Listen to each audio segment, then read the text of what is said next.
Hello everyone and welcome to the channel of KV Teachers Guild. So students, this is final part of class 5th EVS revisional video for PT2. Periodic test second के लिए हम लोग revise कर रहे थे chapters को और ये उसकी फाइनल वीडियो है। 2 पार्ट्स मैं ऑलरेडी अपलोड कर चुकी हूँ जिसमें कि हमने स्टार्टिंग के 4 चैप्टर्स जो है उनको कर लिया था। Now 2 chapters are remaining which are who will do this work and across the wall. तो ये जो 2 चैप्टर्स हैं ये हम लोग इस वीडियो में कवर करेंगे and this is the last part. इसके बाद बाकी जो 2 सब्जेक्ट्स रह गए हैं इंग्लिश एंड हिंदी उसकी वीडियो आई विल अपलोड। अभी 2 सब्जेक्ट्स हो चुके हैं, maths and EVS of class 5th we already did. So let's begin now, start करते हैं। Again if any child is new to the channel, video के नीचे right side में red colour से लिखा होगा सब्सक्राइब, उस पर टैप कर दीजिए, बेल आइकन पर प्रेस कर लीजिए सो दैट नेक्स्ट टाइम जो वीडियोज आपकी क्लास की आएगी आप उनको मिस ना करें।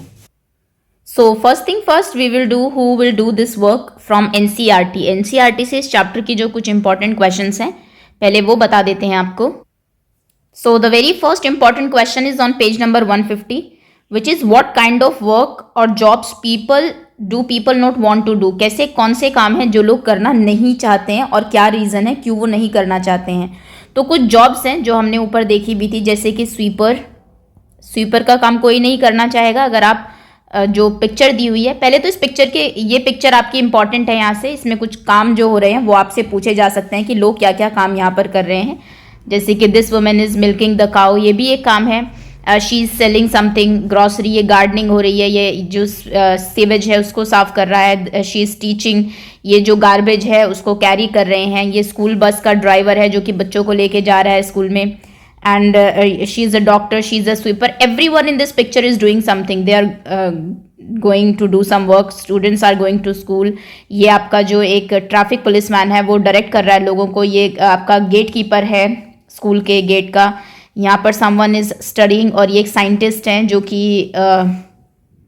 कुछ नया इन्वेंशन कुछ खोज कर रहे होंगे। These people are doing something on computer। ये पेंटर है, ये लोड को कैरी कर रहे हैं। यहाँ पर this man is selling something और ये उसको वो कर रहे हैं। यहाँ पर ये आदमी जो है वो कुछ कैरी कर रहा है ना।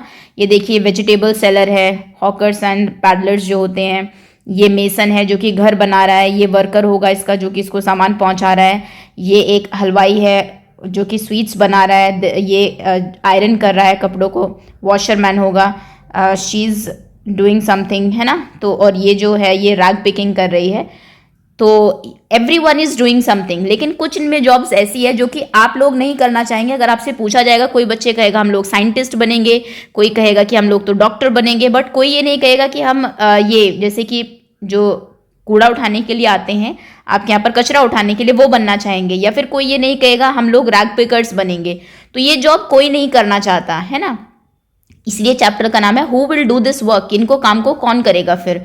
तो कौन से काम है जो कि कोई नहीं करना चाहता अगर आपसे पूछा जाएगा। फर्स्ट इज स्वीपर, सफाई वाले का काम कोई नहीं बच्चा बोलेगा कि हाँ हमें करना है। नेक्स्ट इज डिश वॉशर, बर्तन धोने वाला अगर कोई है उस काम को कोई नहीं करना चाहेगा। नेक्स्ट सीवेज क्लीनर, जो हमने ऊपर देखा एक पर्सन था जो कि सीवेज के अंदर जाके उसको साफ कर रहा है, वो काम कोई नहीं करना चाहेगा। एंड वाइट वॉशर या फिर मेसन का काम हो सकता है आप में से कोई बच्चा ना बोले कि वो घर बनाना चाहता है। तो these are some jobs which no one wants to do. और मेन क्वेश्चन ये है कि क्यों नहीं करना चाहते हैं। बिकॉज यहाँ पर जो फिजिकल वर्क है वो ज़्यादा होता है इन सभी कामों में, चाहे स्वीपिंग का काम, और मेंटल वर्क कम होता है। Because they while doing this job they have to do a lot of physical work. और हम पढ़ किस लिए रहे हैं, आप स्कूल किस लिए आ रहे हैं, फिजिकल वर्क, ताकि आप बड़े होकर कुछ मेंटल वर्क कर सके। तो ये रीज़न है। नेक्स्ट क्वेश्चन आपका ये इंपॉर्टेंट है कि who does this kind of work then. अगर कोई नहीं करना चाहता तो कौन लोग इन काम को करते हैं। तो समवन हु इज अनएडुकेटेड, कुछ लोग जो पढ़े लिखे नहीं होते, अनस्किल्ड होते हैं, कोई स्किल उनके पास नहीं होती। अब टू अर्न देयर लिविंग, अपनी जिंदगी चलाने के लिए उनको कुछ तो करना ही पड़ेगा, तो वो लोग इस तरीके के कामों को करते हैं। ओके, चलिए next question is page number 151। Why did Gandhi ji and his team started doing the job of cleaning. Gandhi ji और उसकी टीम ने उनकी टीम ने क्लीनिंग का काम शुरू क्यों किया। What do you think about this. तो देखिए उनका काम करने का रीज़न ये था कि उस टाइम पर एक मेंटेलिटी थी लोगों की कि एक स्पेसिफिक जो कास्ट के लोग हैं वही ये काम करेंगे, चाहे उनके पास एजुकेशन भी हो, still they have to do this work. तो उसको गांधी जी चेंज करना चाहते थे, इसलिए उन्होंने इसको स्टार्ट किया काम को करना। सबसे पहला तो रीजन था कि लोग जो है अपने माइंडसेट जो उन्होंने बना लिया उससे बाहर आए। सेकंड मेन रीजन ये था कि he wanted to show everyone that every job is important, every job is respected, every job is to be respected। हर एक काम को आपको रिस्पेक्टफुली रिस्पेक्टेड वो करना चाहिए, लुक आफ्टर करना चाहिए। अब ये काम कोई करना नहीं चाहता, जैसे हमने ऊपर देखे, इसका मतलब ये नहीं है कि ये काम इंपॉर्टेंट नहीं है। आप देखिए, अगर एक दिन आपके यहाँ पर जो आपके घर का जो कचरा लेने के लिए आता है वो ना आए तो क्या होगा, घर में कचरा इकट्ठा हो जाएगा, गंदगी हो जाएगी। तो ये काम भी ज़रूरी है। और लोग क्या करते थे पहले, ऐसे काम जो लोग करते थे उनको अनटचेबल बुलाते थे, उनको टच नहीं करते थे, उनको अपने बर्तन में पानी नहीं देते थे, घर में नहीं घुसने दिया जाता था। तो इस तरीके से उनके अगेंस्ट जो है एक बायसनेस होती थी। तो उसको रोकने के लिए गांधी जी ने खुद क्लीनिंग का काम शुरू किया और ये बताया कि कोई भी काम छोटा नहीं होता है। सेकंड, वो ये बताना चाहते थे कि ये जो वर्क है, दिस पर्टिकुलर जॉब, कोई भी काम, particular job is not meant for particular caste people, for particular people और कास्ट। कोई ऐसा नहीं है कि उन्हीं का ही है ये काम, हम भी कर सकते हैं। इसलिए गांधी जी ने खुद क्लीनिंग का काम शुरू किया था। तो ये दो चीज़ें इंपॉर्टेंट है। एक तो वो चाहते थे सभी कामों को रिस्पेक्ट मिले, जिसका एक आपको ये टर्म पता होनी चाहिए जिसको हम कहते हैं डिग्निटी ऑफ लेबर। कोई भी काम आप कर रहे हैं, लेबर, उसको आप कोई भी काम कोई भी कर रहा है, आपको उसको रिस्पेक्ट देनी चाहिए, ठीक है। तो और सेकेंड की वो जो कास्टिज्म था उस टाइम पर उसको हटाना चाहते थे, जो वर्क से रिलेटेड कास्टिज्म था। उसके बाद आपको यहाँ पर भीमराव अंबेडकर जी की एक स्टोरी दी हुई है, इसको आप एक बार रीड कर लेना। बाकी तो ये मैं आपको जब चैप्टर पढ़ाया उसमें करा चुकी हूँ। यहाँ से एक क्वेश्चन पूछा जा सकता है, भीमराव अंबेडकर जी के बारे में भी पूछा जा सकता है, जो कि मैं अभी आपको बताऊंगी। तो क्वेश्चंस की अगर बात करें एनसीईआरटी की तो इतने ही है। अब इस चैप्टर की एक बार समरी देख लेते हैं। सबसे पहले तो बात डिग्निटी ऑफ लेबर की आती है। डिग्निटी ऑफ लेबर क्या है, जो मैंने टर्म आपको बताई हुई थी और कहा भी था कि ये चैप्टर उसी पर बेस्ड है। तो dignity of labour makes a man realise that every individual must do his share of the work in society. हर एक काम आदमी जो है सोसाइटी में किसी तरीके से कंट्रीब्यूट कर रहा है। It teaches him to develop respect for all types of job. आप अगर शॉर्ट में थोड़ा छोटा आंसर करना चाहते हैं तो यहाँ से कर लीजिए that we should respect all type of jobs. हर एक जॉब इंपॉर्टेंट है। ऐसा नहीं है आप डॉक्टर से अगर बात करते हैं तो आप उसकी जॉब को रिस्पेक्ट करते हैं कि वो बहुत अच्छा काम कर रहा है, और अगर कोई आपके यहाँ पर रैग पिकर्स हैं उसको आप डिसरिस्पेक्ट करें, उनका वर्क भी उतना ही इंपॉर्टेंट है। आपको हर जॉब को रिस्पेक्ट देनी है। इसे कहते हैं डिग्निटी ऑफ लेबर। हर लेबर की, हर काम की अपनी एक डिग्निटी है। Okay, next doctor B R Ambedkar के बारे में क्योंकि दिया हुआ आपको पता होना चाहिए। वो एक पॉलिटिशियन थे। He fought for the rights of Dalit and others socially backward people. जो लोग उस टाइम पर सोशली बैकवर्ड थे, यानी कि उनको सोसाइटी एक्सेप्ट नहीं कर रही थी, उनके लिए उन्होंने he fought, he was also one of them, वो भी उनमें से एक थे, वो भी दलित थे। तो उसके लिए उन्होंने लड़ाई की, फाइट किया। He took efforts to eradicate social evils like untouchability and caste system। untouchability जो उस टाइम पे होती थी, उन लोगों को छूना नहीं है, एंटर नहीं करने देना, कई जो पब्लिक चीज़ें जैसे कि वेल है उनसे उनको पानी नहीं भरने दिया जाता था। इस तरीके का जो भेदभाव होता था उसके अगेंस्ट एक तो वो लड़े। और कास्ट सिस्टम जो था कि इस कास्ट के लोग यही काम करेंगे, उसके अगेंस्ट भी उन्होंने फाइट किया था।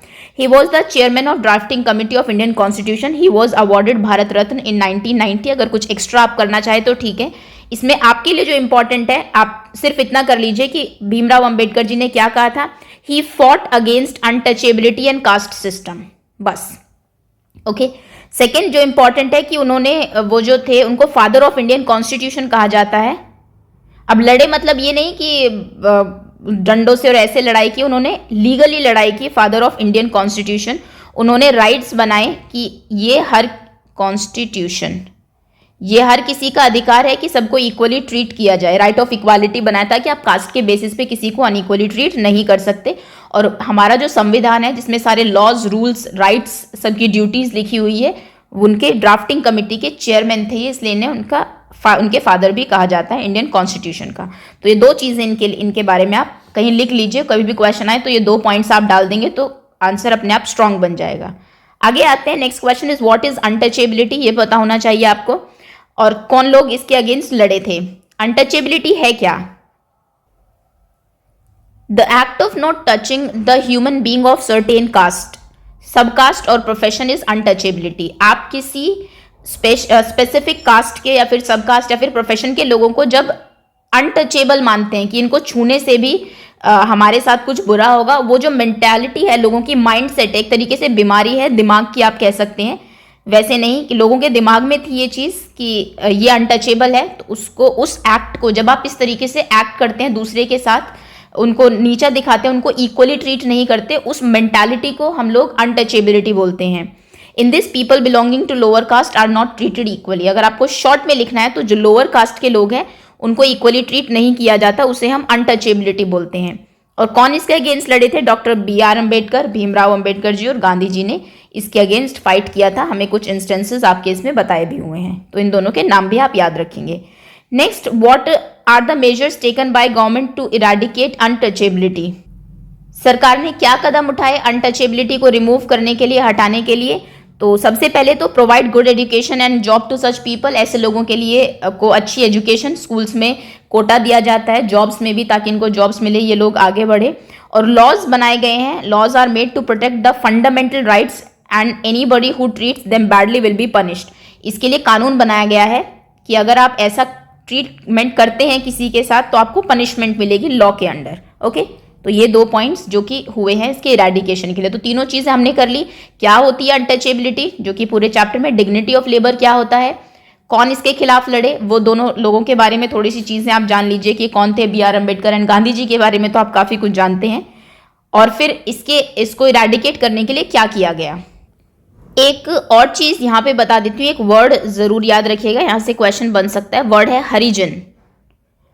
हरिजन मतलब कि हरि गॉड, जन लोग, पीपल ऑफ गॉड, भगवान के लोग नाम दिया था, हरिजन नाम दिया था गांधी जी ने अनटचेबल्स को। पहले उन लोगों को अनटचेबल या फिर किसी उनकी कास्ट के नाम से बुलाया जाता था, लेकिन उन्होंने कहा था कि ये हरिजन है, और उसमें उन्होंने फास्ट भी किए, इसके अगेंस्ट बहुत लड़ाई भी की कि जो पब्लिक प्लेसेस है वो ओपन करो उन सभी के लिए। ऐसा था पहले कि अपर कास्ट के लोग ही वहाँ जा सकते थे, टेम्पल्स में उनको नहीं जाने दिया जाता था। तो ये जो प्रैक्टिसेस होती थी इसके अगेंस्ट उन्होंने फाइट किया। न्यूज़पेपर भी निकाला जिसका नाम हरिजन था, जिसमें कि ऐसे इंस्टेंसेस जो हैं वो छापते थे।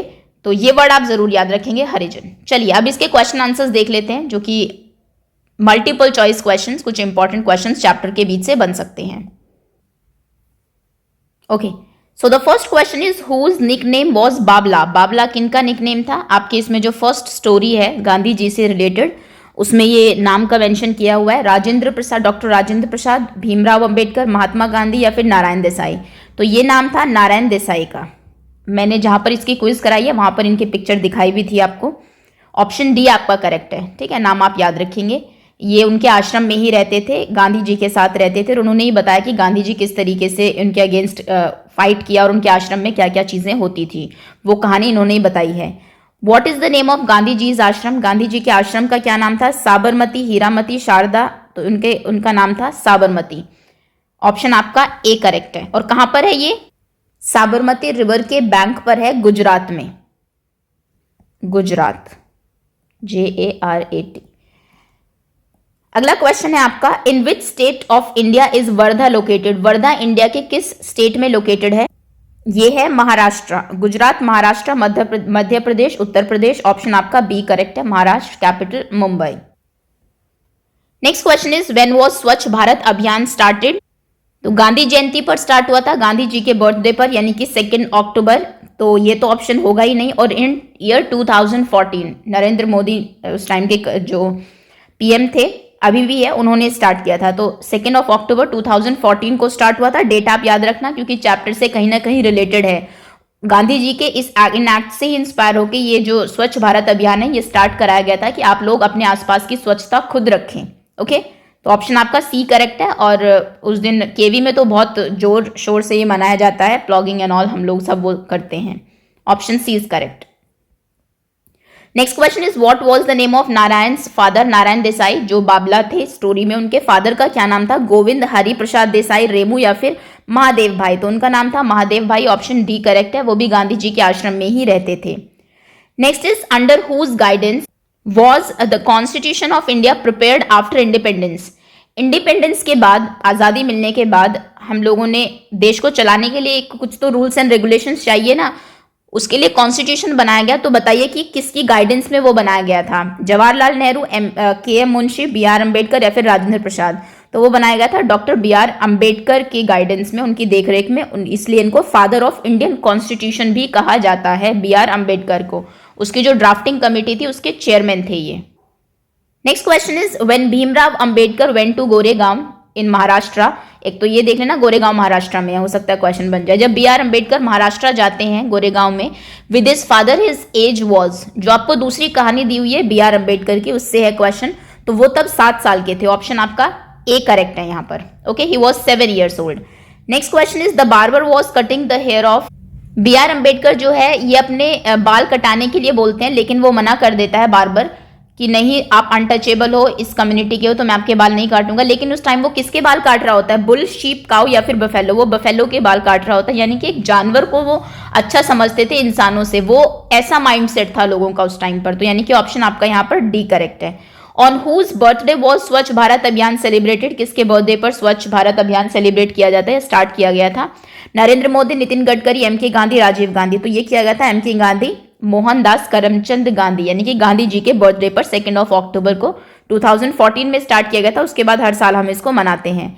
What is the logo of स्वच्छ भारत? स्वच्छ भारत का लोगो क्या है? ब्रूमस्टिक, स्पेक्टिकल्स, गांधी जी या फिर स्टिक?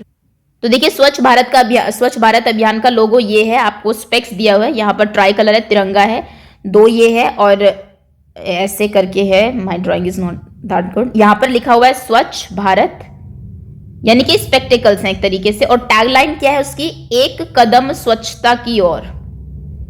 ये भी आपको याद रखना है, मतलब कि स्वच्छता की तरफ एक कदम हम बढ़ा रहे हैं, then only we can achieve our target. तो ये टैगलाइन है, नीचे ये लिखा रहता है। तो यानी कि स्पेक्टिकल्स उसका जो है लोगो है। तो ये था आपका ये chapter, who will do this work. Hopefully chapter आपको क्लियर होगा, जितने क्वेश्चन आपके बन सकते थे। We did everything. Now let's come to the next chapter.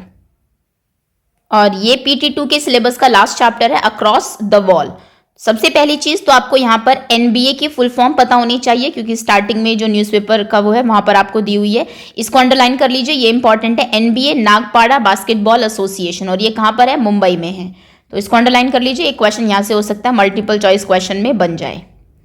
Next is, एक ये पूछा जा सकता है आपसे कि जो इनका स्टेडियम था नागपाड़ा स्टेडियम, उसके पास का या तो स्टेशन कौन सा है, या फिर आपसे पूछा जा सकता है कि जो छत्रपति शिवाजी टर्मिनस स्टेशन है, रेलवे स्टेशन है, ये कहाँ पर है? तो ये मुंबई में है, महाराष्ट्र में। तो इस लाइन को भी अंडरलाइन कर लीजिए, यहाँ से एक जनरल क्वेश्चन बन सकता है। अगर मैं यहाँ से बात करूँ तो इससे एज सच कोई डायरेक्ट क्वेश्चन आपका नहीं बनता। स्टोरी आपकी डेफिनेटली है यहाँ पर, क्योंकि गर्ल्स से क्वेश्चन पूछे गए थे, आप उनकी जगह होते तो क्या करते, कौन कौन लोग वहाँ खेलते थे एंड ऑल।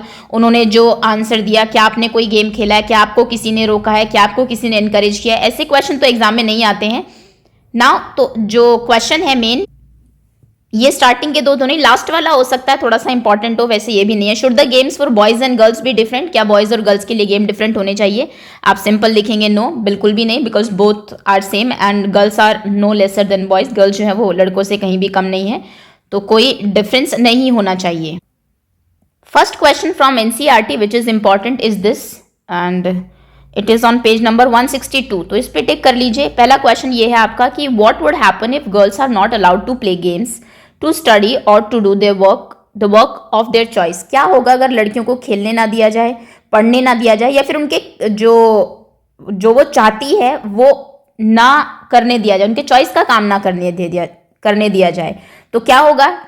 इसका सिंपल सा आंसर है देयर हिडन टैलेंट, जो कि सभी के अंदर होता है, चाहे गर्ल्स हैं चाहे बॉयज हैं। टैलेंट क्या होगा? Will get suppressed. आप उसको सप्रेस कर रहे हैं, दबा रहे हैं, जो उनका अंदर का हिडन टैलेंट है। And they will not be able to express themselves, अपने आप को एक्सप्रेस नहीं कर पाएगी। And more importantly, girls will not be able to grow, unable to grow physically and mentally.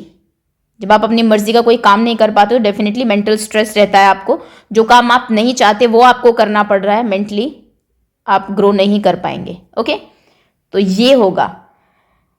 Next question is, ये question है कुछ वुमेन प्लेयर्स के, आपको नाम लिखना है इंडियन प्लेयर्स के। ये मैं आपको डिटेल में कराऊंगी अभी इसके समरी में।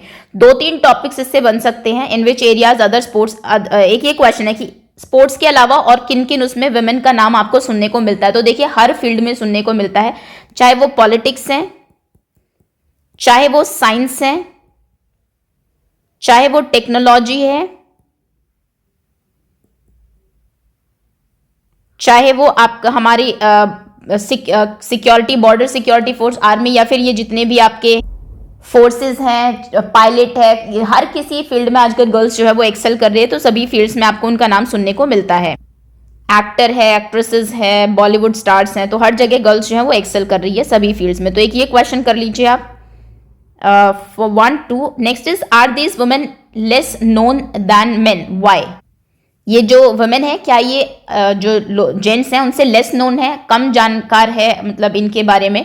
तो आंसर होगा नहीं, बिल्कुल भी नहीं, क्योंकि हमारे पास बहुत फ्यू एग्जांपल्स हैं वुमेन के। मेन बहुत ज़्यादा है जो कि जिन्होंने बहुत कुछ अचीव कर लिया है, क्योंकि वुमेन को ये चांस काफ़ी लेट मिला, पहले इक्वल चांस नहीं दिया जाता था, इसलिए कम एग्जाम्पल्स हैं। तो लेस नोन नहीं है, इनफैक्ट लोग को ज़्यादा जानते हैं। ओके, नेक्स्ट क्वेश्चन इज, एक लास्ट क्वेश्चन ये इंपॉर्टेंट हो सकता है, शायद से आपसे पूछ ले जाए, should games for boys and girls be different?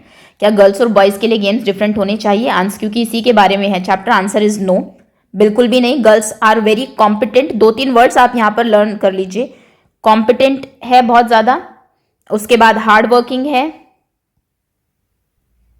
And they take challenge very well. और देर इज नो फील्ड, कोई ऐसा फील्ड नहीं है where girls have not proven themselves, जहाँ पे उन्होंने गर्ल्स ने अपने आप को प्रूव ना किया हो वेरी वेल, है ना। इनफैक्ट एक्सेल ही किया है। आप पढ़ाई के फील्ड में देख लीजिए, किसी भी फील्ड में जहाँ उनको चांस मिला है वो हमेशा उन्होंने अच्छा किया है। तो ये एक क्वेश्चन आप प्रिपेयर कर लीजिएगा। अब हम आते हैं इस चैप्टर की पूरी समरी पर। चैप्टर में 2-3 चीजें, एक तो एनबीए के बारे में आपको बताया हुआ है, girls as sports person, women as sports person, उसको हमें थोड़ा सा करना है, और एक टीम स्पिरिट का भी है इसमें, एक काफी बड़ा पार्ट टीम स्पिरिट के बारे में भी है कि किस तरीके से आपको टीम में खेलना है, क्योंकि एक बच्चे से जब पूछा गया उसने 2-3 चीजें बताई है। तो ये सब टॉपिक्स अभी हम इसकी समरी में कवर करेंगे। सो फर्स्ट थिंग फर्स्ट, तो एनबीए नागपाड़ा बास्केटबॉल एसोसिएशन के बारे में आपको पता होना चाहिए।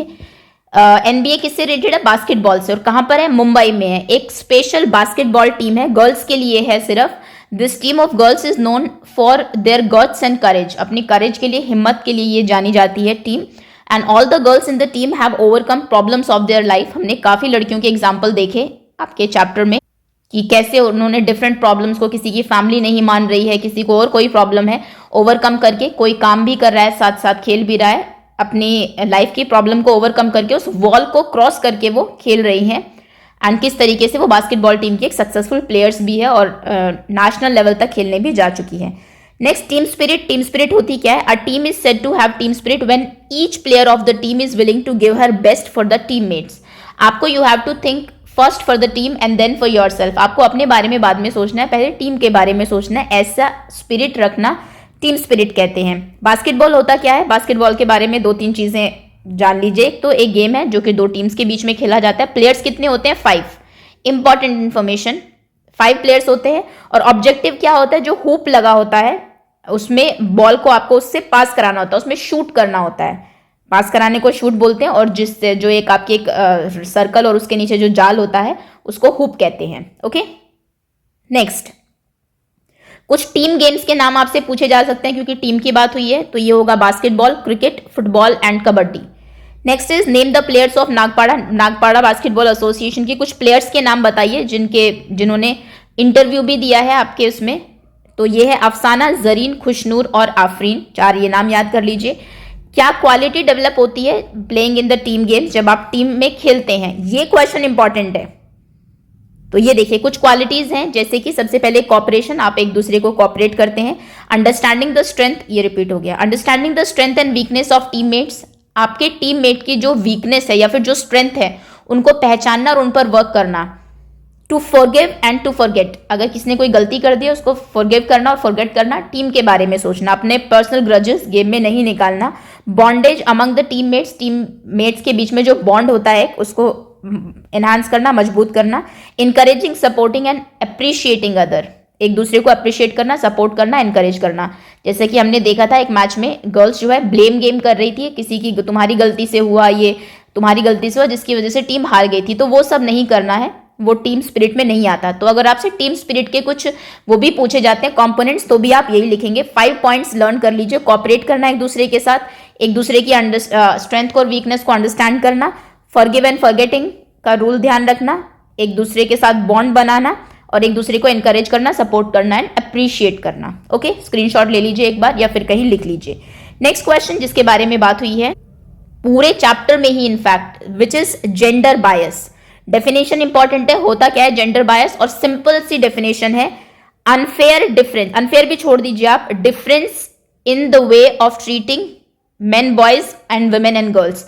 बॉयज और गर्ल्स या फिर मेन और वुमेन को डिफरेंटली ट्रीट करना। एक के बारे में आप किसी और तरीके से सोचते हैं कि इसको एनकरेज करना चाहिए, खेलने दिया जाए, और गर्ल्स को आप सोचते हैं कि इनके लिए स्पेसिफिक वर्क है, इनको यही करना चाहिए। वो जो मेंटालिटी है उसको हम लोग जेंडर बायसनेस कहते हैं। ओके, लास्ट चैप्टर देखा आपने, दोनों चैप्टर किस तरीके से रिलेटेड है। वहां पे आपको बताया हुआ था अनटचेबिलिटी के बारे में, जिसमें आप बायस होते हैं कास्ट के बेस पे कि इस कास्ट का आदमी है तो इसको यही काम करना चाहिए। जेंडर बायसनेस में आप बायस होते हैं जेंडर के बेसिस पे कि ये गर्ल्स हैं तो इनको यही करना होगा, ये खेलने नहीं जा सकती है। कुछ स्पेसिफिक माइंड सेट होता है आपका, कुछ स्पेसिफिक रूल्स होते हैं बॉयज के लिए अलग और गर्ल्स के लिए अलग, तो उसको जेंडर बायसनेस बोलते हैं। ओके, नेक्स्ट जैसा कुछ हम स्पोर्ट्स अवार्ड देख लेते हैं कुछ, क्योंकि स्पोर्ट्स से रिलेटेड है। वैसे this is not that important, but मैं चाहती हूँ ये आपको पता रहे। अर्जुन अवार्ड है जो कि एक किसी भी स्पोर्ट्स का जो कोच होता है उसको दिया जाता है उसकी एक्सेलेंट परफॉर्मेंस के लिए। द्रोणाचार्य अवार्ड है जो कि कोचिंग के लिए दिया जाता है। ध्यानचंद अवार्ड है जो कि highest life time achievement award है स्पोर्ट्स उसके लिए। और खेल रत्न है जैसे कि भारत रत्न दिया जाता है किसी भी स्पोर्ट्स में अकम्पलिशमेंट के लिए दिया जाता है। आप भले ही वैसे याद ना रखिए, लेकिन 2-3 अवार्ड के नाम आप याद रख सकते हैं इसमें से। अर्जुन अवार्ड तो at least, Arjun award and Rajiv Gandhi Khel Ratna award, 2 तो एटलीस्ट आप कर लीजिए। नेक्स्ट कुछ फेमस स्पोर्ट्स वुमेन के बारे में जान लेते हैं। सबसे पहला है पीटी उषा, गोल्डन गर्ल इनको कहा जाता है, एथलीट है, केरला से हैं। बस इतना ही जानना काफी है। इनको इंडियन ट्रैक एंड फील्ड की क्वीन भी कहते हैं क्योंकि ये बहुत फास्ट रन करती है, और इनको पद्मश्री और अर्जुन अवार्ड भी मिल चुका है। पिक्चर आपको दिखा देती हूँ क्योंकि क्वेश्चन चांसेस ऐसे भी है कि आपको कोई पिक्चर दिखाई जाए और फिर पूछा जाए कि आइडेंटिफाई दिस स्पोर्ट पर्सनालिटी, इनको आइडेंटिफाई करिए कि ये कौन है, तो वो आपको पता होना चाहिए। तो देखिए ये है पीटी उषा। नेक्स्ट अर्जुन चोपड़ा, ये फेमस इंडियन क्रिकेटर है, एक बास्केटबॉल प्लेयर भी है और एक स्विमर भी है। पिक्चर आपको नीचे दी हुई है, इंडियन जो अब हमारी क्रिकेट टीम की जो ड्रेस है उसमें है अभी ये। नेक्स्ट है साइना नेहवाल, किस स्पोर्ट्स से रिलेटेड है, बैडमिंटन से रिलेटेड है, और बहुत सारे मेडल्स उस फील्ड में इंडिया को दिला भी चुकी है। नेक्स्ट इज सानिया मिर्जा, किस फील्ड से रिलेटेड है, टेनिस से रिलेटेड है। यहाँ पर दिखाया हुआ भी है आपको नाम, और किस फील्ड से रिलेटेड है वो आपको जरूर पता होना चाहिए। नेक्स्ट है कर्णम मल्लेश्वरी, इनको आप जरूर जानते होंगे, लास्ट क्लास में आपने इनके बारे में पढ़ा है। ये रही वेट लिफ्टर है। नेक्स्ट इज मैरी कॉम, ये बॉक्सर है, पिक्चर ये रही।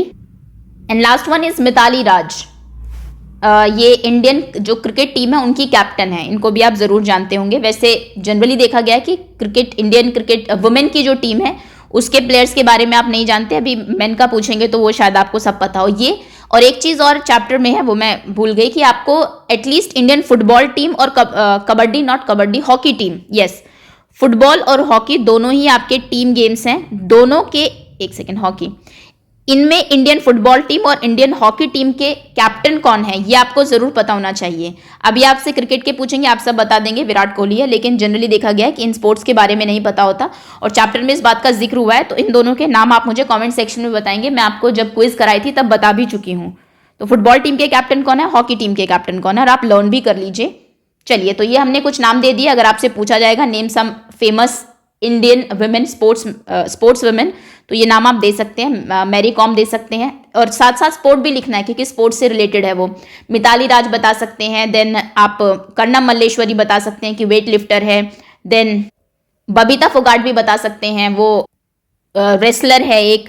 नेक्स्ट सानिया मिर्जा, साइना नेहवाल बैडमिंटन से रिलेटेड है, सानिया मिर्जा टेनिस से रिलेटेड है, दीपिका कुमारी आर्चरी से रिलेटेड है। तो ये कुछ नाम आपको पता होने चाहिए। चलिए अब हम इसकी क्विज देख लेते हैं जल्दी से। ओके, सो फर्स्ट क्वेश्चन वही है कि बास्केटबॉल जो गेम है उसमें कितने प्लेयर्स होते हैं एक टीम में, 6, 5, 8 या फिर 9। तो correct option is B, 5 players होते हैं, मैं बता चुकी हूँ।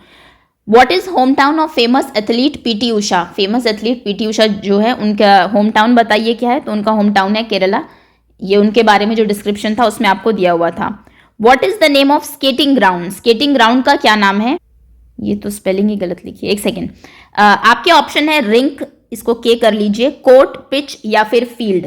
तो देखिए जहां पर स्केटिंग होती है वो एक आइस का, फ्रोजन आइस का, एक जमी हुई बर्फ का एक पूरा बॉडी होती है जिसमें जिसको कि केमिकल्स के थ्रू थोड़ा सा हार्ड किया होता है ताकि वो टूटे ना, उसको हम लोग रिंक कहते हैं, जिसके ऊपर स्केटिंग का जो मैच है जो भी है वो होता है, तो उसको कहते हैं रिंक, RINK। ओके, रिंग किसे कहते हैं? और बॉक्सिंग का जो ग्राउंड होता है उसे रिंग कहा जाता है। ये एक सेकेंड, उसे कहते हैं बॉक्सिंग के, जहां पर बॉक्सिंग होती है उसको। नेक्स्ट कोर्ट, टेनिस, वॉलीबॉल, इनका जो वो है ग्राउंड उसको हम लोग वॉलीबॉल कोर्ट कहते हैं। पिच, ये वर्ड तो बहुत सुना होगा आपने, क्रिकेट पिच या फिर रग्बी पिच, रग्बी शायद ना देखो, क्रिकेट के बारे में तो जानते ही हैं। एंड फील्ड, फुटबॉल फील्ड है ना। तो ये कुछ हर किसी का जो गेम खेला जाता है उसका जहां पर वो खेला जाता है उसके अलग अलग नाम होते हैं। ओके, स्केटिंग का पूछा है तो उसका रिंक होगा। चलिए आगे आते हैं। Next question is who was Bachchu Khan in the lesson? Lesson में बच्चू खान कौन थे? कुक, क्लर्क, कोच या फिर प्लेयर? वो थे NBA के पहले कोच जो थे बच्चू खान, जिन्होंने गर्ल्स को वहां पर खिलाना शुरू किया था। वैसे वो बहुत स्ट्रिक्ट थे लेकिन बच्चों के साथ बहुत ही अच्छे से रहते थे। Next is to which game Sakshi Malik is associated? Very important question, ये मैं पिछले उसमें जहां पर वुमेन के बारे में बताया था वहां पर भूल गई थी, इसलिए क्वेश्चन यहां पर डाल दिया। देखिए साक्षी मलिक किस स्पोर्ट से रिलेटेड है? क्रिकेट, बैडमिंटन, चेस या फिर रेसलिंग? ये रिलेटेड है रेसलिंग से, और इन्होंने इंडिया को ओलंपिक्स में सिल्वर मेडल भी दिलाया है। फर्स्ट वुमेन वो है रेसलर जो कि ओलंपिक्स में मेडल लेके आई थी। ठीक है, तो साक्षी मलिक, रेसलिंग। पिक्चर आप गूगल कर लीजिएगा, हो सकता है आपसे पूछ लिया जाए। Next is which is our national game? India का नेशनल गेम कौन सा है? बास्केटबॉल, हॉकी, क्रिकेट या फिर कबड्डी? तो ये तो आप जानते ही हैं, सॉरी हॉकी है, option B is correct. Next is the quality required for playing a team in a team is? अगर आप टीम में खेल रहे हैं तो क्या क्वालिटी आपको चाहिए? टुगेदरनेस, साथ में काम करना, फाइट, लड़ाई, थिंक ऑफ ऑन विक्ट्री, अपनी जीत के बारे में सोचना, या फिर जेलसी, एक दूसरे से जलना? ये तो बिल्कुल नहीं चाहिए, हमें चाहिए टुगेदरनेस, ऑप्शन ए करेक्ट है। बाकी और भी बहुत सारी चीजें चाहिए, कॉपरेशन चाहिए, सपोर्ट चाहिए, वो मैं आपको बता चुकी हूँ कि टीम के लिए क्या क्या जरूरी होता है। Where did the NBA team go to play? जो NBA की टीम थी वो खेलने के लिए कहाँ पर गई थी? जो एक लड़की ने इंस्टेंस बताया है कि उनका एक्सपीरियंस बिल्कुल अच्छा नहीं रहा क्योंकि वहां पर टीम की तरह कोई खेल नहीं रहा था। कोल्हापुर, नागपुर, शोलापुर या फिर जबलपुर? तो वो गए थे शोलापुर खेलने के लिए। सो ये था हमारा पूरा चैप्टर। होपफुली दोनों चैप्टर्स आपको क्लियर होंगे एंड अब आप रेडी होंगे अपने एग्जाम्स के लिए। So thank you so much students for watching and all the very best for your exam. अच्छे से पेपर करना, सभी चीज आपको कराई जा चुकी है। अगर आप चाहे तो 6 चैप्टर्स की आई थिंक 6 3 वैसे तो 18 वीडियोस काफी ज्यादा हो जाएंगे, उनको दोबारा देख सकते हैं, उसमें तो सब कुछ क्लियर हो ही जाएगा। और क्विक रिवीजन एक बार आप इससे कर लीजिए, लेकिन सबसे इंपॉर्टेंट ये है सेल्फ स्टडी जरूर करना। ऐसा नहीं सोचना है कि वीडियोस देख लिया बस अब हम पेपर देने चले जाएंगे, वो बहुत जरूरी है। Okay, so thanks again.